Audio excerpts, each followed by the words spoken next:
ನಮಸ್ಕಾರ ವೀಕ್ಷಕರೇ. ಅರಣ್ಯ ಇಲಾಖೆ ಪ್ರಾಯೋಜಿತ ಹಸಿರು ಹೊನ್ನು ಕಾರ್ಯಕ್ರಮದ ಈ ಸಂಚಿಕೆಗೆ ತಮಗೆಲ್ಲರಿಗೂ ಆತ್ಮೀಯ ಸ್ವಾಗತ. ನಾನು ಮಂಜುಳಾ ಕೃಷ್ಣಕುಮಾರ್. ಪರಿಸರ ವ್ಯವಸ್ಥೆಯಲ್ಲಿ ಪಕ್ಷಿಗಳ ಪಾತ್ರ ಅತ್ಯಂತ ಮಹತ್ವದ್ದು. ಪಕ್ಷಿಗಳಿಂದ ಪರಿಸರ ವ್ಯವಸ್ಥೆಗೆ ಹಲವಾರು ಪೂರಕ ಉಪಯೋಗಗಳಿವೆ. ಹಾಗೆಯೇ ಮನುಕುಲದಿಂದ ಪಕ್ಷಿ ಸಂಕುಲಕ್ಕೆ ಬೆದರಿಕೆಯೂ ಕೂಡ ಇದೆ. ಪಕ್ಷಿ ಸಂಕುಲದ ಬಗ್ಗೆ ಇನ್ನಷ್ಟು ಕುತೂಹಲಕಾರಿ ಅಂಶಗಳನ್ನು ತಿಳಿಸ್ಕೊಡೋದಕ್ಕೆ ನಮ್ಮೊಂದಿಗಿದ್ದಾರೆ ಕಾರವಾರ ಅರಣ್ಯ ವಿಭಾಗದ ಗಸ್ತು ಅರಣ್ಯ ಪಾಲಕ ಬಸನಗೌಡ ಎನ್ ಬಗಲಿಯವರು. ಅವರನ್ನು ಮೊದಲಿಗೆ ಕಾರ್ಯಕ್ರಮಕ್ಕೆ ಸ್ವಾಗತಿಸ್ತಾ ಇದ್ದೇನೆ. ಕಾರ್ಯಕ್ರಮಕ್ಕೆ ಸ್ವಾಗತ ಸರ್. ನಮಸ್ಕಾರ. ಎಲ್ಲ ಶ್ರೋತೃಗಳಿಗೂ ಮತ್ತು ವೀಕ್ಷಕರಿಗೂ ನಮಸ್ಕಾರಗಳು. ಸರ್, ಮೊದಲಿಗೆ ನಮ್ಮ ಒಂದು ವೀಕ್ಷಕರಿಗೆ ಪಕ್ಷಿ ಸಂಕುಲದ ಬಗ್ಗೆ ಒಂದು ಕಿರು ಪರಿಚಯನ ಮಾಡಿಕೊಡಿ. ಮೇಡಮ್, ಈ ಜಗತ್ತಿನಲ್ಲಿ ಅದ್ಭುತವಾದಂತಹ ಪ್ರತಿಯೊಬ್ಬ ನೋಡುಗರಿಗೂ ಕೂಡ ಒಂದು ಮುದ ನೀಡುವಂತಹ ಯಾವುದಾದ್ರೂ ಜೀವಿ ಇದೆ ಅಂತಂದರೆ ಅದು ನಮ್ಮ ಪಕ್ಷಿ ಸಂಕುಲ ಅಂತ ಹೇಳ್ಬೋದು. ಒಟ್ಟಾರೆಯಾಗಿ ಪ್ರಪಂಚವನ್ನು ನೋಡಿದಾಗ ಒಟ್ಟು 11,000 ಜಾತಿಯ ಪಕ್ಷಿಗಳು ಈ ಪ್ರಪಂಚದಲ್ಲಿ ಕಂಡುಬರ್ತವೆ. ನಮ್ಮ ಭಾರತ ದೇಶಕ್ಕೆ ಬಂದಾಗ 1,358 ಜಾತಿಯ ಪಕ್ಷಿಗಳು ನಮ್ಮ ಭಾರತ ದೇಶದಲ್ಲಿ ಕಂಡುಬರ್ತವೆ. ಅದ್ಭುತವಾದಂತಹ ಜೀವ ವೈವಿಧ್ಯತೆಯನ್ನು ಹೊಂದಿದಂತಹ ನಮ್ಮ ಕರ್ನಾಟಕದ ವಿಷಯಕ್ಕೆ ಬಂದಾಗ 600 ಜಾತಿಯ ಪಕ್ಷಿಗಳು ನಮ್ಮ ಈ ಕರ್ನಾಟಕದಲ್ಲಿ ಕಂಡುಬರ್ತವೆ. ಇನ್ನು ಕೆಲವೊಂದು ವಿಶೇಷ ಏನಪ್ಪ ಅಂತಂದರೆ, ಈ ಪಕ್ಷಿಗಳು ಇಂಪಾದ ಧ್ವನಿಯ ಮೂಲಕ, ಅಂದರೆ ಶಿರಿಂಗ್ಸ್ ಅಂತಕ್ಕಂತಹ ಒಂದು ಧ್ವನಿಪೆಟ್ಟಿಗೆ ಇದೆ ಇವಕ್ಕೆ, ಅವುಗಳ ಮೂಲಕ ಹಾಡನ್ನು ಹಾಡ್ತವೆ. ಜೊತೆಗೆ 4 ಕೋಣೆಗಳ ಇವುಗಳಿಗೆ ಹೃದಯ ಇದೆ. ಇವು ಬಿಸಿರಕ್ತ ಜೀವಿಗಳು. ಮತ್ತು ವಿಶೇಷ ಏನಪ್ಪ ಅಂತಂದರೆ ಇವು ಆಕಾಶದಲ್ಲಿ ಹಾರಾಡ್ತವೆ. ಒಟ್ಟಾರೆಯಾಗಿ ಒಂದು ಅದ್ಭುತ ಜೀವಿ. ಪ್ರತಿಯೊಬ್ಬ ನೋಡುಗನೂ ಸಹಿತ ಎಂತಹ ಆಯಾಸ ಇರಲಿ, ಯಾವುದೇ ಇರಲಿ, ಚಿಕ್ಕ ಮಕ್ಕಳು ಇರಲಿ, ನಮ್ಮ ಸುತ್ತಮುತ್ತ ಪರಿಸರದ ವ್ಯವಸ್ಥೆಯಲ್ಲಿ ಪ್ರತಿಯೊಬ್ಬರೂ ನೋಡುಗನಿಗೂ ಸಿಗ್ತಕ್ಕಂಥ ಒಂದು ಜೀವಿ ಈ ಪಕ್ಷಿ ಅಂತ ಹೇಳ್ಬೋದು. ಈ ಪಕ್ಷಿ ಸಂಕುಲದಿಂದ ಅಂದರೆ ಪರಿಸರದಲ್ಲಿ ಯಾವ ರೀತಿಯ ಒಂದು ಪಾತ್ರವನ್ನು ವಹಿಸುತ್ತೆ ಈ ಪಕ್ಷಿ ಸಂಕುಲ ಅನ್ನೋದು? ಈ ಪ್ರಪಂಚದಲ್ಲಿ ಪ್ರತಿಯೊಂದು ಜೀವಿಗಳಿಗೂ ಕೂಡ ಒಂದು ಮಹತ್ವವಾದ ಸ್ಥಾನ ಇದೆ. ಅದರಲ್ಲೂ ಕೂಡ ನಮ್ಮ ಪಕ್ಷಿಗಳು ಕೂಡ ಒಂದು ಮಹತ್ವದ ಸ್ಥಾನ ಇದೆ. ಇವುಗಳಿಗೆ ಬೆರಳೆಣಿಕೆಯಷ್ಟಂತ ಅಲ್ಲ, ಸುಮಾರು ನಮ್ಮ ಮನುಕುಲಕ್ಕಾಗಲಿ ಪರಿಸರ ವ್ಯವಸ್ಥೆಗಾಗಲಿ ಇವುಗಳಿಂದ ಬಹಳ ಉಪಯೋಗ ಇದೆ. ಒಂದನೇದು ಪರಾಗಸ್ಪರ್ಶ ಕ್ರಿಯೆ ಅಂತ ಹೇಳ್ಬೋದು. ಜಗತ್ತು ನಿಂತಿರೋದು ಇವತ್ತು ಪರಾಗಸ್ಪರ್ಶ ಕ್ರಿಯೆ ಮೇಲೆ. ಪ್ರತಿಯೊಂದು ಜೀವಿಗಳು ಅಂದರೆ ಜೇನು ನೊಣಗಳಾಗಿರ್ಬೋದು, ಚಿಟ್ಟೆಗಳಾಗಿರ್ಬೋದು, ಅದನ್ನು ಬಿಟ್ಟರೆ ಪಕ್ಷಿಗಳು, ಇವುಗಳು ಪರಾಗಸ್ಪರ್ಶ ಮಾಡುವುದನ್ನೇ ನಿಲ್ಲಿಸಿಬಿಟ್ರೆ, ಈ ಒಂದು ಜೀವಿಗಳು ನಮ್ಮ ಭೂಮಂಡಲದಿಂದ ನಶಿಸಿ ಹೋಗಿಬಿಟ್ರೆ ಸುಮಾರು 15ರಿಂದ 20 ದಿನಗಳಲ್ಲಿ ನಾವೆಲ್ಲ ಮನುಕುಲ ಅಂದರೆ ಮನುಷ್ಯ ಕುಲ ಇದೆಯಲ್ಲ, ಈ ಪ್ರಪಂಚದಲ್ಲಿ ಅಧಪತನ ಆಗ್ತದೆ. ನಾವು ಯಾರೂ ಇರೋಲ್ಲ, ಯಾಕಂದರೆ ನಮ್ಗೆ ಆಹಾರನೇ ಸಿಗೋದಿಲ್ಲ. ಪ್ರಮುಖವಾಗಿ ಪರಾಗಸ್ಪರ್ಶ ಅನ್ನೋದು ಅತಿ ಮುಖ್ಯವಾದದ್ದು. ಜೇನುನೊಣಗಳು, ಚಿಟ್ಟೆಗಳನ್ನು ಬಿಟ್ಟರೆ ನೆಕ್ಸ್ಟ್ ಬರೋದು ನಮ್ಮ ಈ ಪಕ್ಷಿಗಳು. ಒಟ್ಟಾರೆಯಾಗಿ ಒಟ್ಟಾರೆಯಾಗಿ ತಗೊಂಡುಕೊಂಡಾಗ 10% ಪಕ್ಷಿಗಳಿಂದ ಪರಾಗಸ್ಪರ್ಶ ಕ್ರಿಯೆ ನಡೀತದೆ. ಈ ಹಮ್ಮಿಂಗ್ ಬರ್ಡ್ ಆಗಿರ್ಬೋದು, ಸನ್ ಬರ್ಡ್ಸ್ಗಳಾಗಿರ್ಬೋದು, ಈ ಮಕರಂದವನ್ನು ಹೀರ್ಲಿಕ್ಕೆ ಹೋದಾಗ ಪರಾಗಸ್ಪರ್ಶ ಕ್ರಿಯೆಯಲ್ಲಿ ಈ ಪಕ್ಷಿಗಳು ಪ್ರಮುಖ ಪಾತ್ರವನ್ನು ವಹಿಸ್ತವೆ. ಎರಡನೇ ವಿಷಯಕ್ಕೆ ಬಂದಾಗ ಬೀಜ ಪ್ರಸರಣ ಅಂತ ಹೇಳ್ಬೋದು. ಈ ಬೀಜ ಪ್ರಸರಣೆ ಕ್ರಿಯೆಯಲ್ಲಿ ಪಕ್ಷಿಗಳು ಪ್ರಮುಖ ಪಾತ್ರವನ್ನು ವಹಿಸ್ತವೆ.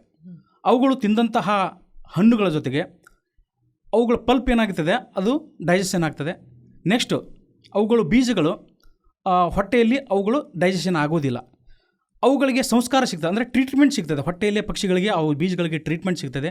ಮರುದಿನ ಅವುಗಳು ಮಲವಿಸರ್ಜನೆ ಮಾಡಿದಾಗ ಎಲ್ಲೆಲ್ಲೋ ದೂರ ಹೋಗಿ ಮಲವಿಸರ್ಜನೆ, ಒಂದೇ ಸ್ಥಳದಲ್ಲಿ ಮಲವಿಸರ್ಜನೆ ಮಾಡೋದಿಲ್ಲ. ಅವು ವಲಸೆ ಹೋಗ್ತಾವೆ, ಕೆಲವೊಂದು ದೂರ ಪ್ರದೇಶಗಳಿಗೆ ಹೋಗ್ತಾವೆ. ಅವು ಮಲವಿಸರ್ಜನೆ ಮಾಡಿದಾಗ ಆ ಬೀಜಗಳು ಮಳೆಯಾದಾಗ ಮೊಳಕೆ ಬಂದು ಇವತ್ತು ಪರಿಸರ ವ್ಯವಸ್ಥೆಯಲ್ಲಿ ಅದ್ಭುತವಾದ ಈ ಒಂದು ಅರಣ್ಯ ಪ್ರದೇಶ ಉತ್ಪತ್ತಿ, ಅಂದರೆ ಅರಣ್ಯ ಪ್ರದೇಶ ಆಗಿದೆ. ಅಂದರೆ ಅವು ಈ ಪ್ರಾಣಿಗಳಾಗಿರ್ಬೋದು, ಪಕ್ಷಿಗಳಾಗಿರ್ಬೋದು, 2 ಪ್ರಕಾರದ ಬೀಜ ಪ್ರಸರಣ ನಡೀತಿದೆ. ಒಂದು ಜೈವಿಕ ಮತ್ತು ಅಜೈವಿಕವಾಗಿ.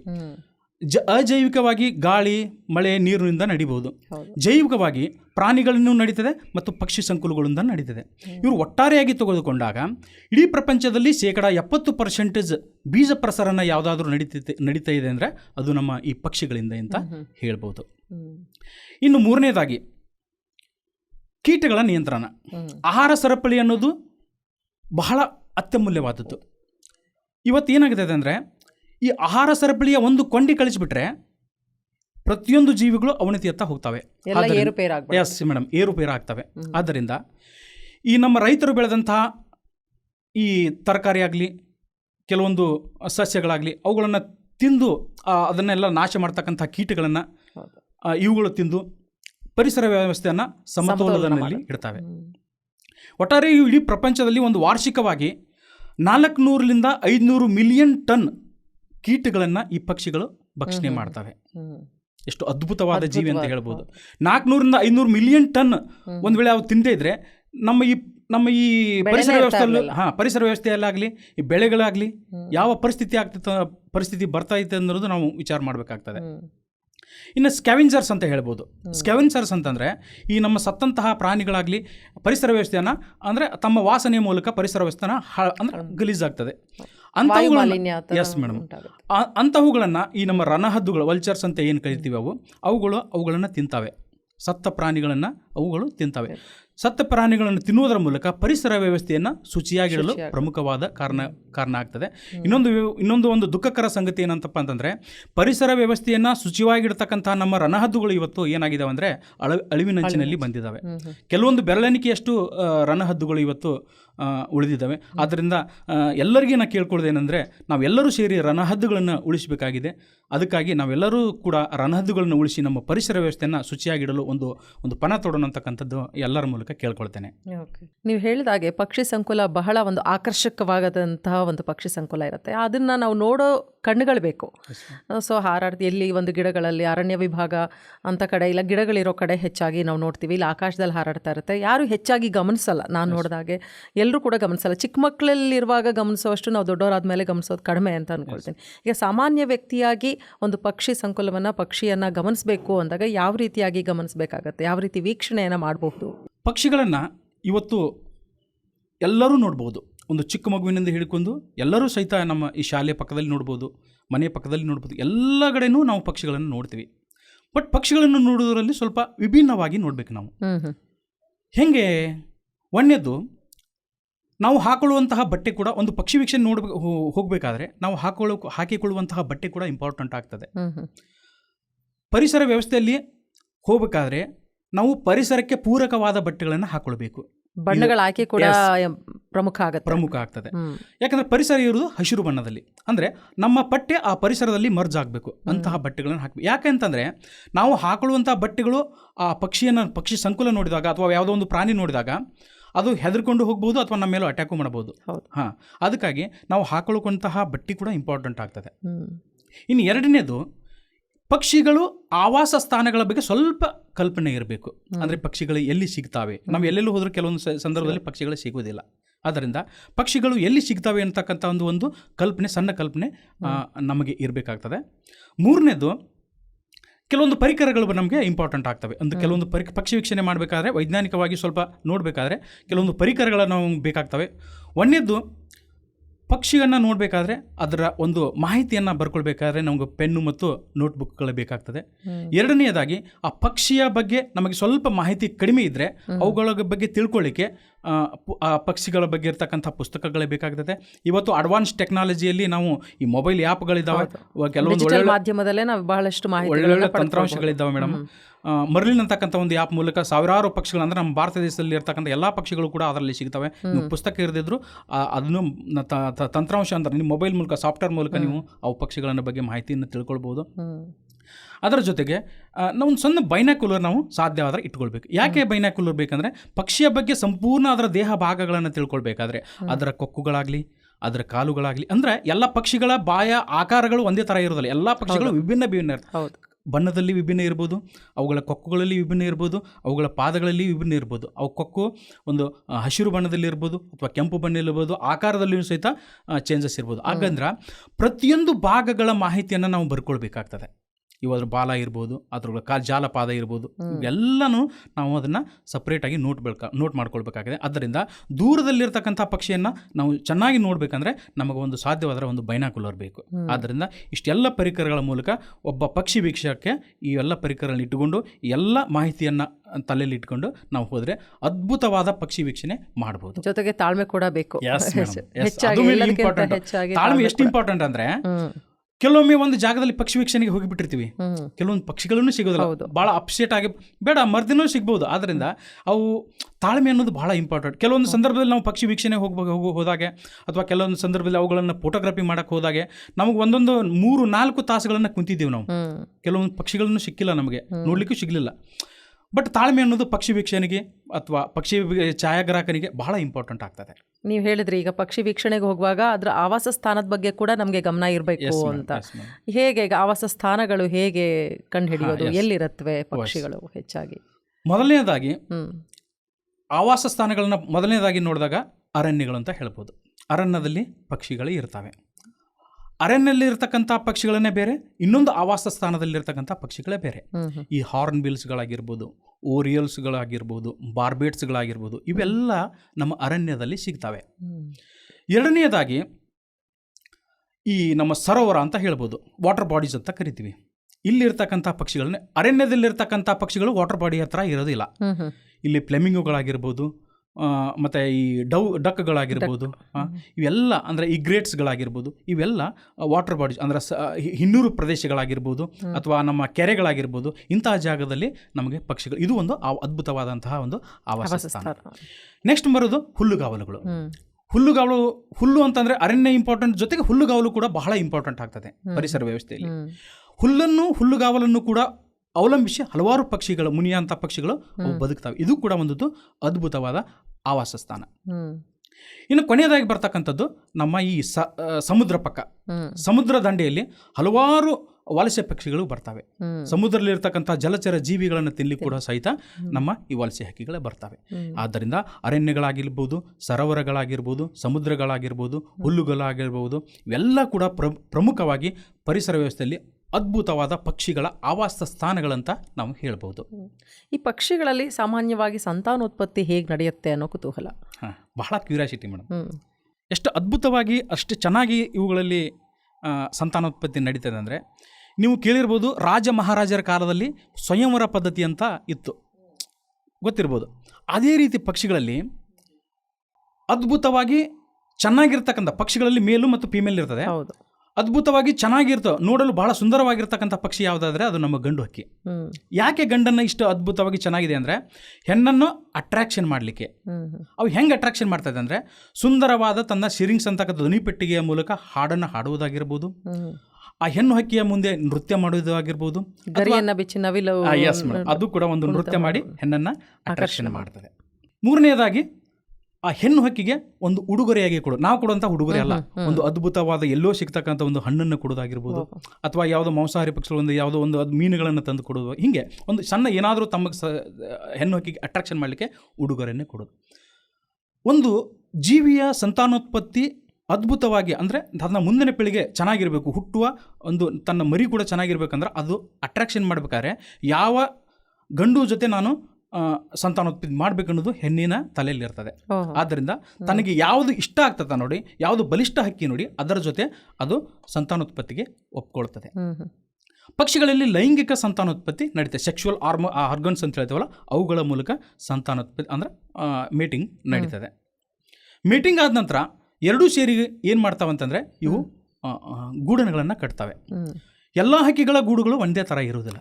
ಕೆಲವು ಕಡ್ಡಿಗಳ ಮೂಲಕ ಗೂಡು ಕಟ್ಟಬಹುದು, ಕೆಲವು ಹುಲ್ಲುಗಳ ಮೂಲಕ ಗೂಡು ಕಟ್ಟಬಹುದು, ಕೆಲವೊಂದು ಕೆಸರು ಅಂದರೆ ಮಣ್ಣನ್ನು ತೆಗೆದುಕೊಂಡು ಶ್ವಾಲ ಅಂತ ಹಕ್ಕಿಗಳು ಗೂಡು ಕಟ್ಬೋದು, ಕೆಲವು ಮರದ ಪೊಟರೆಗಳಲ್ಲಿ ಗೂಡು ಕಟ್ಬೋದು. ನಮ್ಮ ಗುಬ್ಬಚ್ಚಿ ಅಂತ ಪಕ್ಷಿಗಳು ಸಣ್ಣ ಸಣ್ಣ ಮನೆಯ ಹೋಲುಗಳಲ್ಲಿ ಕೂಡ ಇವತ್ತು ಗುಬ್ಬಚ್ಚಿಗಳನ್ನು ನಾವು ಕಾಣಿಸ್ತಾ ಇಲ್ಲ. ಯಾಕಂತಂದರೆ ನಾವು ಆಧುನಿಕ ಶೈಲಿಗೆ ಮಾರು ಹೋಗಿದ್ವಿ ಅಂತ. ಇಂಥ ಈ ಜೀವಿಗಳು ಹಿಂಗಾಗಿ ಪೂರಕವಾಗಿಲ್ಲ, ಇಲ್ಲಿನ ಒಂದು ವಾತಾವರಣ ಪೂರಕವಾಗಿಲ್ಲ ಗುಬ್ಬಚ್ಚಿಗಳಿಗೆ.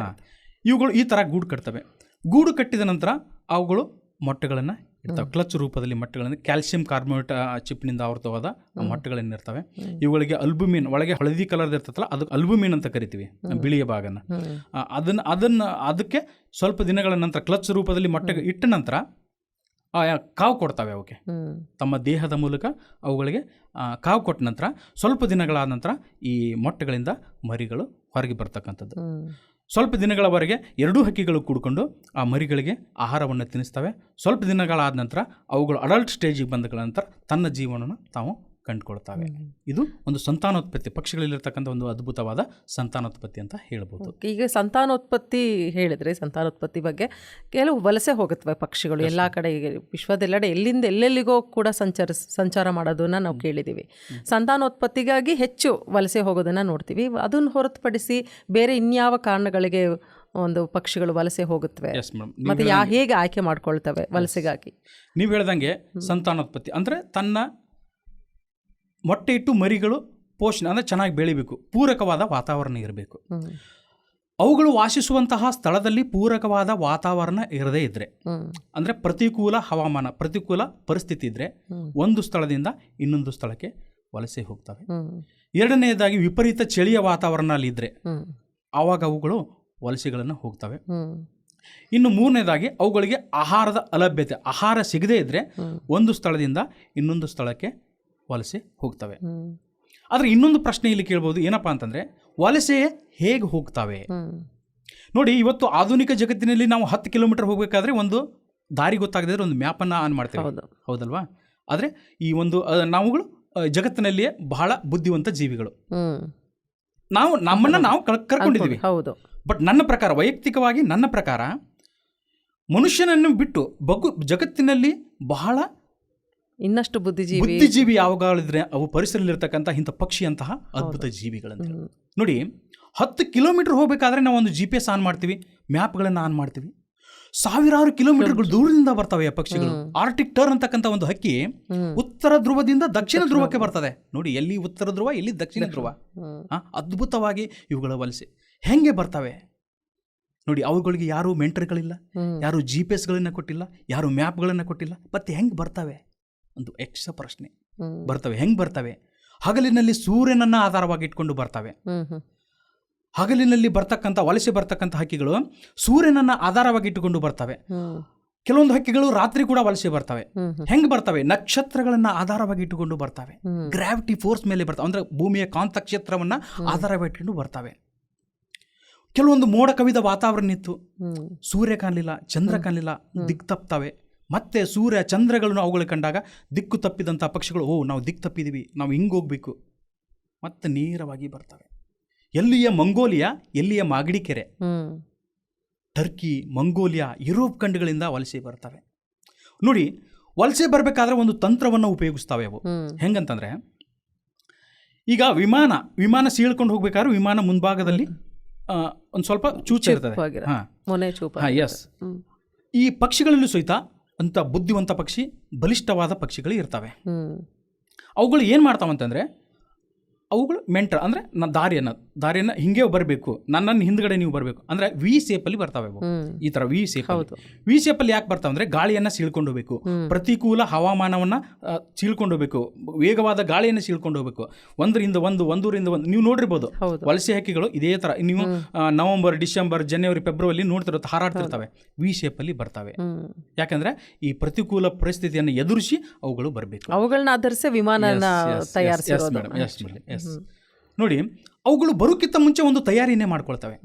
ಹಾರಬೇಕಾದ್ರೆ ಅವುಗಳಿಗೆ ಬಲಿಷ್ಠವಾದಂತಹ ಒಂದು ದೇಹದಲ್ಲಿ ಪ್ರೋಟೀನ್ ಬೇಕು, ಅಂದ್ರೆ ಶಕ್ತಿ ಬೇಕು ಅವುಗಳಿಗೆ. ಅದಕ್ಕಾಗಿ ತಮ್ಮ ದೇಹದಲ್ಲಿ ಕೊಬ್ಬನ್ನು ಉತ್ಪಾದನೆ ಮಾಡ್ಕೊಂಡು, ಅಂದ್ರೆ ಆಹಾರವನ್ನು ತಿಂದು ತಮ್ಮ ದೇಹದಲ್ಲಿ ಕೊಬ್ಬಿನ ಅಂಶವನ್ನು ಜಾಸ್ತಿ ಮಾಡಿಕೊಂಡು ನಿರಂತರವಾಗಿ ಬರ್ತವೆ. ಹಿಮಾಲಯ ಪರ್ವತಗಳಂತಹ ಬೆಟ್ಟಗಳನ್ನು ದಾಟ್ಕೊಂಡು, ಮೌಂಟ್ ಎವರೆಸ್ಟ್ ಅಂತ ಪರ್ವತಗಳನ್ನು ದಾಟ್ಕೊಂಡು ಬರ್ತವೆ, ಸಮುದ್ರವನ್ನು ಕೂಡ ದಾಟ್ಕೊಂಡು ಬರ್ತವೆ.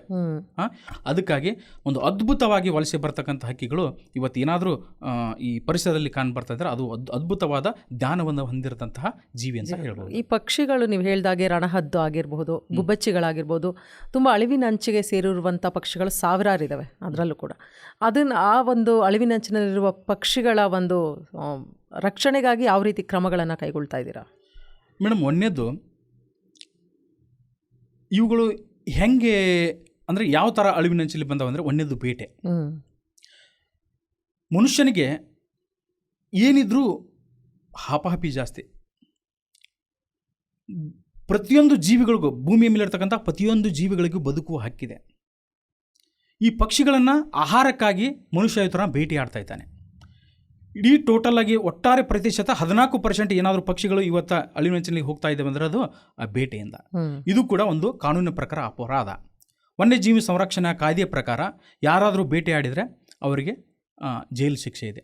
ಅದರಿಂದ ಯಾರೂ ಕೂಡ ಬೇಟೆ ಆಡಬಾರ್ದು. ಇದು ಒಂದು ಅದಕ್ಕೆ ಥ್ರೆಟ್ಟು. ಎರಡನೇದ್ದೇನಪ್ಪ ಅಂತಂದರೆ ಬೆಂಕಿ. ಇವತ್ತು ಅರಣ್ಯಕ್ಕೆ ಬೆಂಕಿ ಬೀಳ್ತಾ ಇದೆ ಅಂದರೆ ಅದು ಮಾನವ ನಿರ್ಮಿತ ಬೆಂಕಿ. 99.99% ಏನಾದರೂ ಅರಣ್ಯಕ್ಕೆ ಬೆಂಕಿ ಬೀಳ್ತಾ ಇದ್ದರೆ ಅದು ಮಾನವ ನಿರ್ಮಿತ ಬೆಂಕಿ ಅಂತ ಹೇಳೋದು. ಎಲ್ಲೋ 1.01% ಎಲ್ಲೋ ಕರೆಂಟ್ ಶಾರ್ಟ್ ಸರ್ಕ್ಯೂಟಿಂದ ಬೀಳ್ಬೋದು. ಆದ್ದರಿಂದ ಸಾವಿರಾರು ಹೆಕ್ಟರ್ ಅರಣ್ಯ ಸುಟ್ಟೋಗ್ತದೆ, ಎಷ್ಟೋ ಮರಗಳು ಸುಟ್ಟೋಗ್ತವೆ, ಅದರಲ್ಲಿರ್ತಕ್ಕಂಥ ಪಕ್ಷಿಗಳು ಸಾಯ್ತವೆ, ಅದರಲ್ಲಿರ್ತಕ್ಕಂಥ ಎಷ್ಟೋ ಗೂಡುಗಳು ಭಸ್ಮ ಆಗ್ತವೆ. ಇದೊಂದು ಥ್ರೆಟ್ಟು. ಮೂರನೇದು ಏನಪ್ಪ ಅಂತಂದರೆ ಕೀಟನಾಶಕಗಳ ಸಿಂಪಡಣೆ. ಕೀಟನಾಶಕಗಳ ಸಿಂಪಡಿಸುವುದರಿಂದ ಅದರಲ್ಲಿರ್ತಕ್ಕಂಥ ಕೀಟಗಳು ಸಾಯ್ತವೆ. ಅವುಗಳನ್ನು ತಿನ್ನಕ್ಕಂಥ ಬಂದಂತಹ ಪಕ್ಷಿಗಳು ಕೂಡ ಅವುಗಳನ್ನು ತಿಂದು ಸಾಯ್ಬೋದು ಅಥವಾ ಕೂಡ ಪರಿಣಾಮ ಬೀರ್ಬೋದು. ಇವುಗಳು ಕೂಡ ಸಾಯ್ಬೋದು. ಇನ್ನೊಂದು ಮೇಜರ್ ಥ್ರೆಟ್ ಏನಪ್ಪ ಅಂತಂದರೆ ಪಕ್ಷಿಗಳ ಸಂಕುಲಕ್ಕೆ ವಿನಾಶಕ್ಕೆ ಕಾರಣ ಆವಾಸ ಸ್ಥಾನಗಳ ನಾಶ.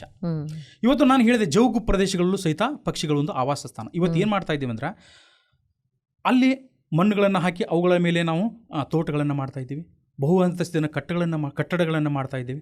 ಅಂತಹ ಆವಾಸ ಸ್ಥಾನವನ್ನು ಅವಲಂಬಿಸಿದಂತಹ ಪಕ್ಷಿಗಳು ಇವತ್ತು ಅವುಗಳಿಗೆ ಆವಾಸ ಸ್ಥಾನಗಳು ಇಲ್ಲವಾಗಿದೆ. ಆದ್ದರಿಂದ ಇದು ಕೂಡ ಒಂದು ಮೇಜರ್ ಥ್ರೆಟ್ ಅಂತ ನಾವು ಹೇಳಿ, ಇವು ಒಟ್ಟಾರೆಯಾಗಿ ಆ ಪಕ್ಷಿ ಸಂಕುಲಕ್ಕೆ ಇರತಕ್ಕಂಥ ಒಂದು ಅಪಾಯಗಳು. ಈ ಒಂದು ಸಾರ್ವಜನಿಕರಿಗೆ ಈ ಬಗ್ಗೆ ಅರಿವು ಮೂಡಿಸುವಲ್ಲಿ ಇಲಾಖೆ ಯಾವ ರೀತಿಯಾದ ಕ್ರಮಗಳನ್ನು ಕೈಗೊಂಡಿದೆ?